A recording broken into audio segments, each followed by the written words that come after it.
Hari ini kita akan membahas tentang gejala-gejala modernisasi. Sebelum kita membahas tentang gejala modernisasi secara keseluruhan, ada baiknya kita akan mereview tentang modernisasi. Jadi, masyarakat itu senantiasa berubah. Ingat, masyarakat itu senantiasa berubah dan perubahan yang terjadi dalam masyarakat merupakan hal yang sangat wajar dan tidak dapat kita hindari. Walaupun perubahan pada masyarakat yang satu akan berbeda dengan perubahan pada masyarakat yang lain.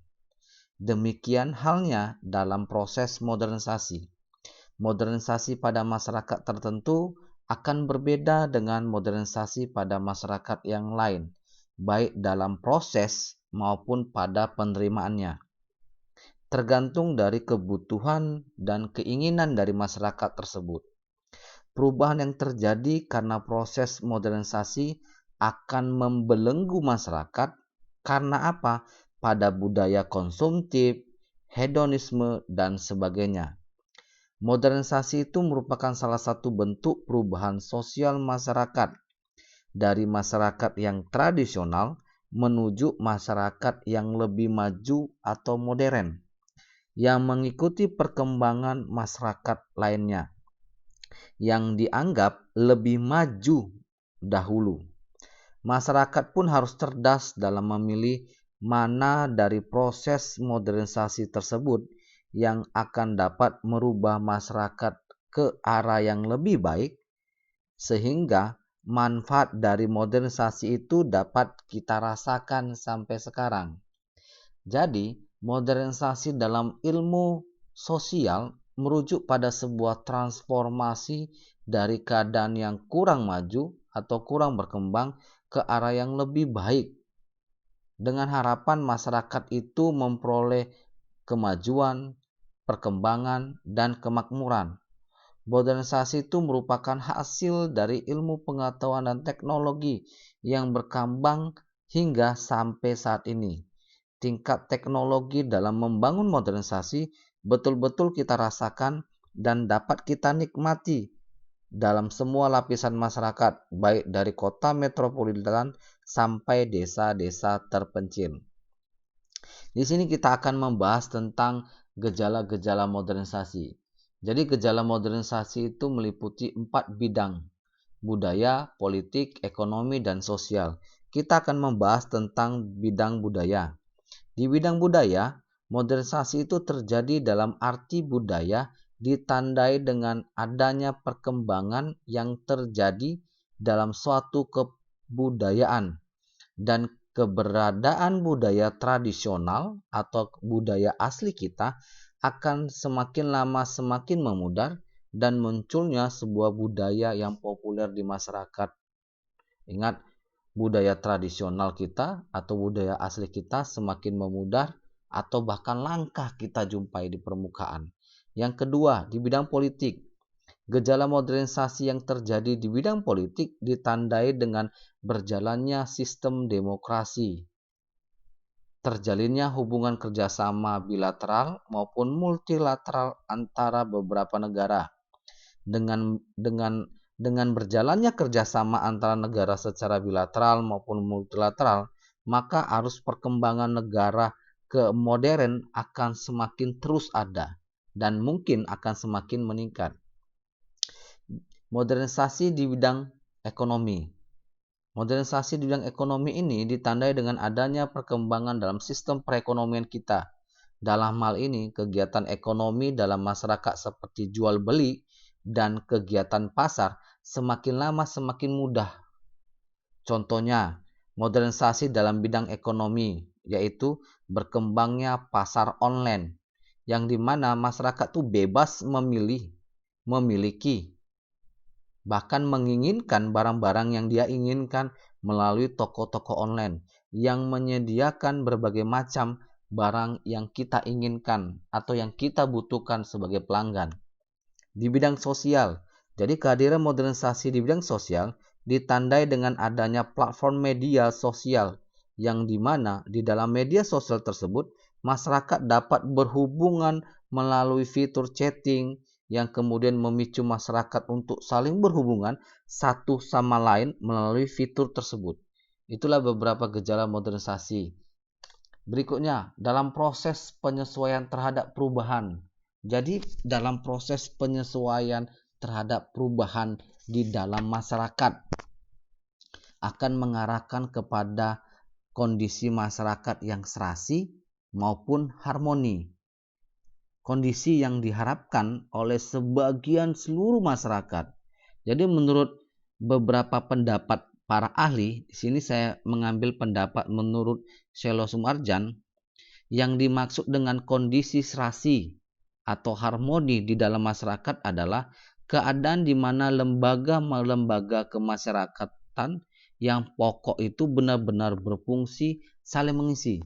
Jadi lembaga kemasyarakatan satu dengan yang lain saling mengisi satu sama lain, sehingga kondisi keserasian atau harmoni itu dapat tercipta.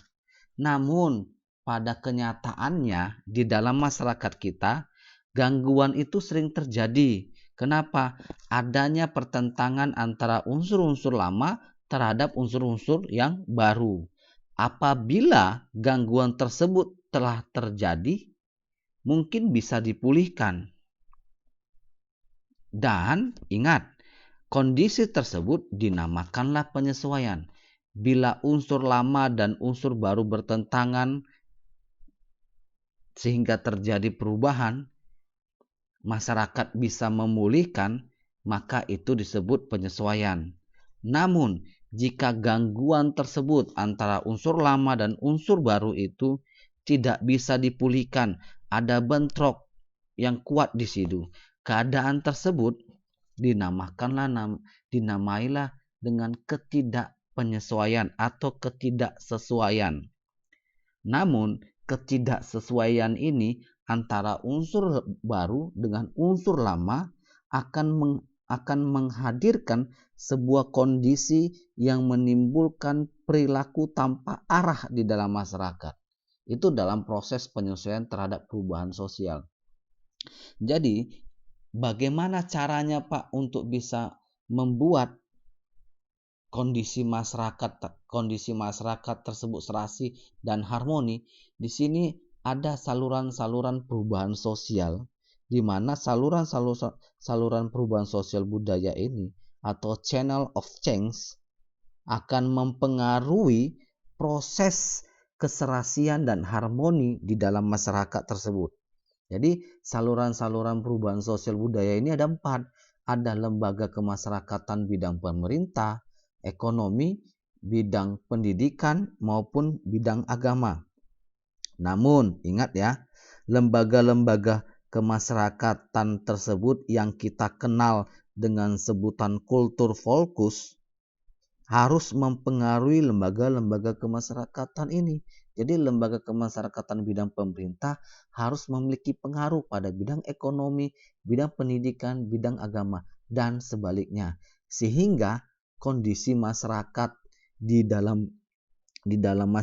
sehingga kondisi masyarakat itu akan serasi dan harmoni. Itu dia. Jadi bagaimana membuat kesinambungan masyarakat Indonesia itu harmoni, Pak? Ada 2 hal yang dilakukan. Jadi keharmonisan, ingat, keserasian dan keharmonisan di dalam masyarakat Indonesia, ada 2 hal yang harus kita lakukan, yaitu menjaga keutuhan masyarakat majemuk. Yang kedua, mempercepat proses integrasi sosial. Yang kita bahas di sini adalah menjaga keutuhan masyarakat majemuk. Kenapa? Bagaimana bisa? Kita akan bahasnya itu. Jadi bangsa Indonesia ini, bangsa kita ini, potensi konfliknya sangat begitu besar. Karena apa? Karena keanekaragaman ras, etnis, agama, dan kebudayaan yang kita miliki itu berbeda satu sama lain. Oleh karena itu, sikap yang harus kita kembangkan adalah sikap yang lebih akomodatif, yang lebih toleran, dengan mengedepankan komunikasi antara dua belah pihak. Jadi sikap-sikap apa Pak yang harus kita jaga untuk menjaga keutuhan masyarakat majemuk ini? Yang pertama adalah sikap toleran. toleransi terhadap nilai dan budaya lain, toleransi terhadap nilai, norma, dan budaya yang berbeda dengan kita. Yang kedua, memiliki rasa nasionalisme yang tinggi dan memiliki kesadaran sosial. Yang ketiga, mementingkan kepentingan bangsa dan negara. Yang keempat, sikap adil, jujur, sehingga mendapatkan kepercayaan dari rakyat atau masyarakat. Yang kelima, menerapkan aturan hukum tanpa pandang bulu. Dan yang terakhir, mengurangi sikap primordialisme, terutama yang menjurus kepada sikap etnosentrisme dan ekstremisme. Berikutnya, Pak, bagaimana mempercepat proses integrasi itu? Jadi ada beberapa tahapan. Jadi pemerintah sebetulnya telah melakukan kebijakan-kebijakan yang dapat mempercepat proses integrasi dalam sebuah masyarakat. Jadi ketika proses integrasi itu dapat dipercepat, maka harmonisasi dan keserasian dalam masyarakat itu dapat tercipta dengan baik. Jadi kebijakan tersebut seperti apa, Pak? Yang pertama, pemerataan pembangunan. Jadi pemerataan pembangunan ini untuk mengurangi kesenjangan dalam hal pendidikan, kesehatan, industri atau ekonomi, transportasi, dan telekomunikasi. Kita tahu sampai sekarang, baik di kota metropolitan maupun di desa-desa terpencil, pemerataan pembangunan itu sangat-sangat minim. Sehingga terjadilah kesenjangan sosial atau kecemburuan sosial antara desa dan kota. Yang kedua, pemerintah harus segera membuka daerah yang terisolasi atau terluar melalui pembangunan infrastruktur. Jadi akhir-akhir ini pembangunan itu semakin lama semakin mengarah ke arah yang kita harapkan. Dulu pada masa-masa yang lalu, daerah-daerah yang terisolir atau terpencil atau terluar ini tidak merasakan pembangunan infrastruktur yang memadai. Namun sekarang sudah mulai digalakkan oleh pemerintah. Agar apa? Percepatan proses integrasi sosial. Yang ketiga, meningkatkan peran daerah dengan memberikan otonomi yang lebih luas-luas. Jadi itulah proses untuk mempercepat integrasi sosial. Jadi hari ini materi tentang gejala-gejala modernisasi sampai hari ini. Ingat, jaga kesehatan, jaga jarak, dan selalu minum multivitamin. Bye.